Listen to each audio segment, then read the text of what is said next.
Через все наши судьбы проходит мысль, высказанная Ильичом в начале века. Надо мечтать.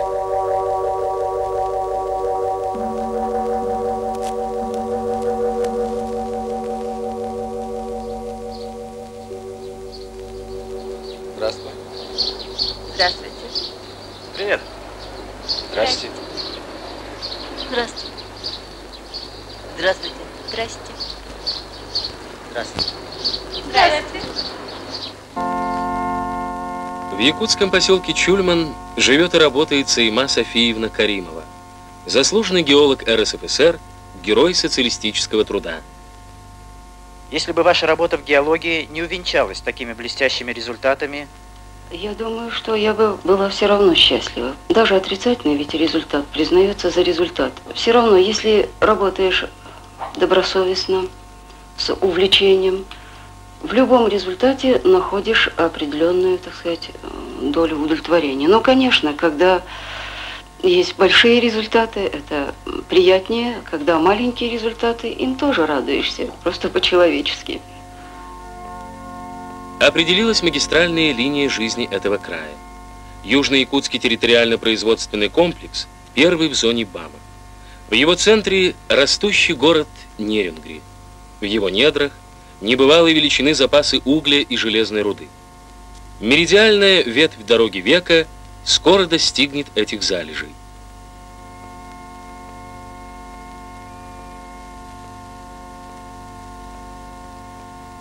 наверное, каждый геолог верит в свою счастливую звезду, в свои алмазы, в свою Тюмень, в свой Нерюнгри.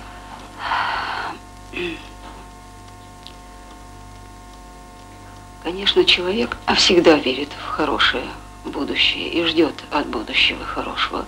Но, к сожалению, в жизни не получается так. Не каждый, конечно, солдат становится генералом, не каждый геолог становится первооткрывателем. Когда Галина Юрьевна Лаксдина и Ольга Артемьевна Трещалова подняли в своем маршруте первые куски угля, то они не думали, что это пласт мощный.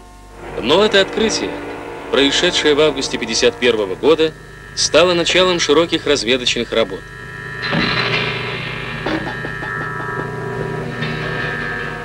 Спустя 1,5 года горными изысканиями под руководством Минкина были обнаружены основные запасы нерюнгрингского месторождения коксующихся углей.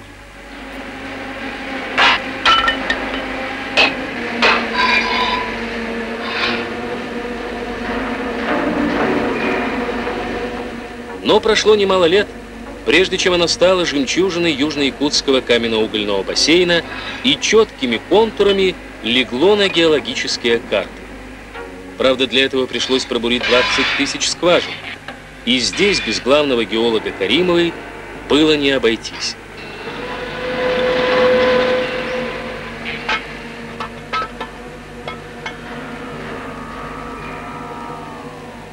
Это позволило 25-му партийному съезду включить формирование углепромышленного комплекса в основные направления развития народного хозяйства страны на 1976-1980 годы.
До города Нерюнгри от поселка Нагорный 120 километров.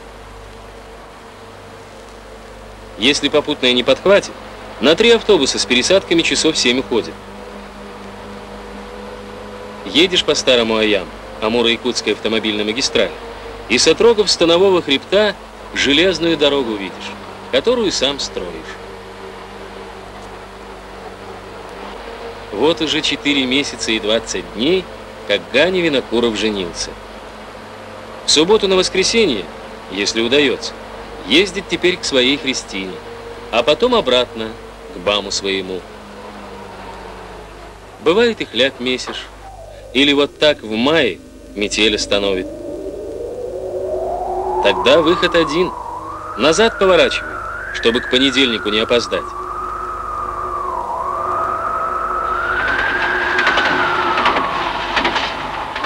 Вот когда трассу подведем, тогда никаких проблем. 3-й лишний отпадает, и к понедельнику торопиться не надо.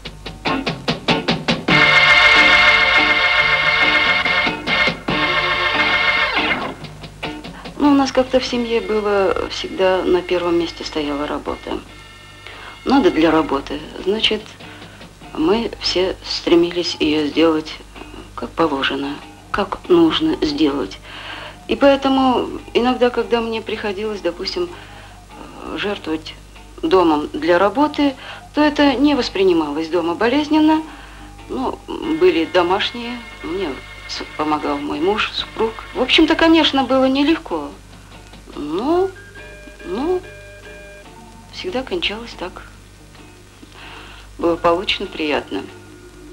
Никакого ущерба семья от этого не терпит? Нет, разумеется, какой-то ущерб, конечно, есть, потому что в семье было 3 детей, все они требовали материнского внимания. Нужно было и уроки проверить, и отправить их чистенькими в школу, обстирать, накормить своевременно, уложить спать, проследить за отдыхом, за режимом занятий. Все женщины так же работают. Да, очевидно. Я что, хуже всех, что ли? Справлюсь. Как-то так организовывали мы себя, что вроде бы хватало времени на это, но лично для себя, конечно, времени, как всегда, не оставалось. Не оставалось.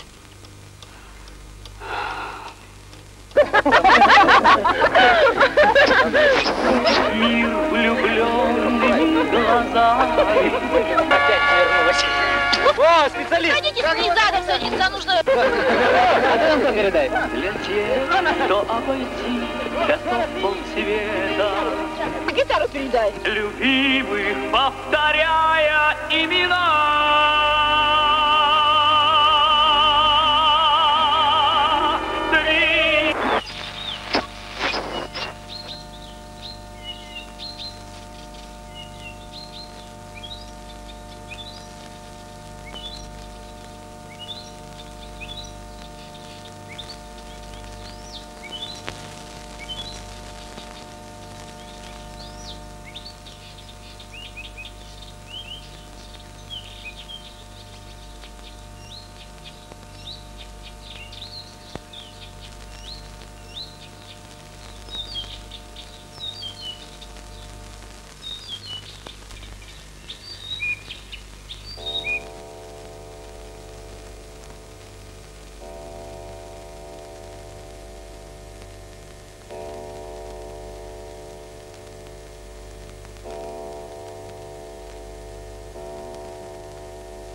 Пускай идут дожди сплошным потоком, пускай в узорах белых стекла окон, пускай сбивают с ног порывы ветра. Но если сердцу молодость дана,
Пока еще между ними и овраги, лес да хребты на месте колеи, но магистраль, твои трудяги, мечтатели, романтики твои, не зря в мерзлотный грунт бросают зерна многолюбимых городов своих, и с нежностью сибирскою упорно к своей земле приращивают их. А как же сложится судьба Нерюнгри? Каким ему быть?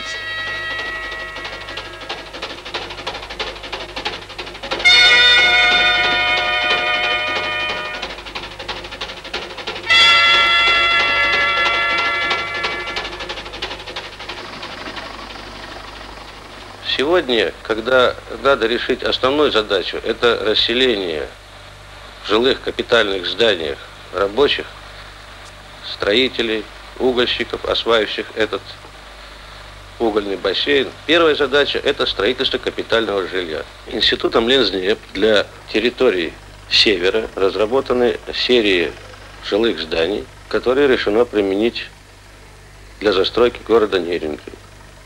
Интервью дает главный инженер проекта Айзенберг. Первоочередные объекты застройки города Нерюнгри выбраны с условием необходимости, прежде всего, обеспечения максимальных удобств проживания в суровых условиях климатических города Нерюнгри. Это задача номер один. Эти дома, они учитывают низкие отрицательные температуры, до минус 55 градусов. Это с тройным остеклением, высотой этажа от пола до пола 3 метра, то есть на 30 сантиметров выше, чем обычные. Ну, дома оборудуются сушильными шкафами, дома с чердаками. Да, и еще мы для севера обычно делали дома без балконов, а вот для Нерюнгри мы сделали с балконами. Архитектуру севера мы должны поднять на уровень атомоходов, авиации, спутников, на уровень наших грандиозных гидростанций. Нужно создать непрерывную систему застройки, в которой бы жилые дома, детские сады, школы, магазины, общественные здания представляли собой единую систему, соединенную крытыми улицами, внутренними площадями, пассажами, бульварами. То есть нужно создать среду, в которой человеку было бы компенсировано отрицательное влияние суровой природы. Александр Иванович, ваши идеи, которые сейчас только в чертежах и эскизах, как вы сами считаете, пригодились бы на строительных площадках Южной Якутии? Да, конечно, конечно. Но только нужно было бы, может быть, сделать немножко по-другому. Такие здания, которые разработаны архитектором нашего института Шипковым, они целесообразны в районах, где очень суровые климатические условия. Нерюнгру, пожалуй, нельзя отнести к территориям вот с такими суровыми климатическими условиями, как, скажем, город Тикси. И потом, дома Шипкова – это дома экспериментальные, надо еще их построить, проверить. А мы сегодня идем на массовое строительство по типовым проектам, не по экспериментальным. Эксперимент некогда делать. Черт возьми. Александр Иванович, когда вы работали над экспериментальными проектами, вашей фантазии не мешало сознание того, что все, что вы придумали и нарисовали, практически в ближайшее время не может быть построено? Нет, не мешало. Мне все время казалось, что все, что мы делаем, совершенно реально и осуществимо. Но сейчас можно, конечно, сказать, что, например, один из наших первых проектов, дом-комплекс «Пирамида», сделанный в 1964 году, сегодня можно сказать, что, конечно, он был декларативным проектом, лозунгом, проектом, девизом. Такой, по нашему представлению, тогда должна была быть архитектура. Сейчас, конечно, прошло время, кое-что изменилось, но если говорить, так сказать, о будущем, то я бы хотел сказать, что вот чистота помыслов, вот этот кристалл чистоты помыслов и романтизма в «Пирамиде» он прозвучал. И я думаю, что после этапа реального строительства наших проектов, которые сегодня называют фантастическими, мы вновь вернемся к романтике.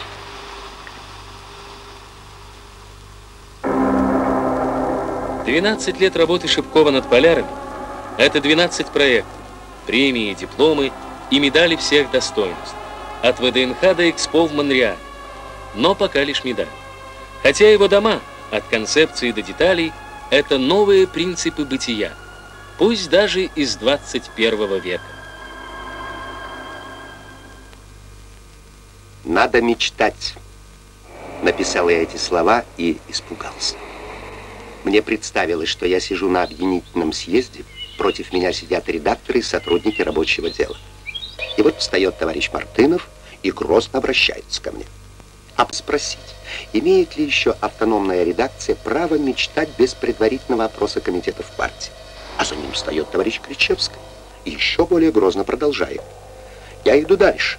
Я спрашиваю, имеет ли вообще право мечтать марксист, если он не забывает, что по Марксу человечество всегда ставит себе осуществимые задачи и что тактика есть процесс роста задач, растущих вместе с партией? От одной мысли об этих грозных вопросах у меня мороз подирает по коже, и я думаю только, куда бы мне спрятаться. Попробую спрятаться за Писарева. «Разлад разладу рознь», писал по поводу вопроса о разладе между мечтой и действительностью Писарев.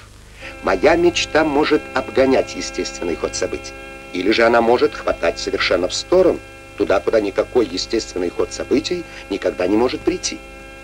В первом случае мечта не приносит никакого вреда. Она может даже поддерживать и усиливать энергию трудящегося человека. Если бы человек был совершенно лишен способности мечтать таким образом, если бы он не мог изредка забегать вперед и созерцать воображением своим в цельной и законченной картине то самое творение, которое только что начинает складываться под его руками, тогда я решительно не могу представить, какая побудительная причина заставляла бы человека предпринимать и доводить до конца обширные и утомительные работы в области искусства, науки и практической жизни.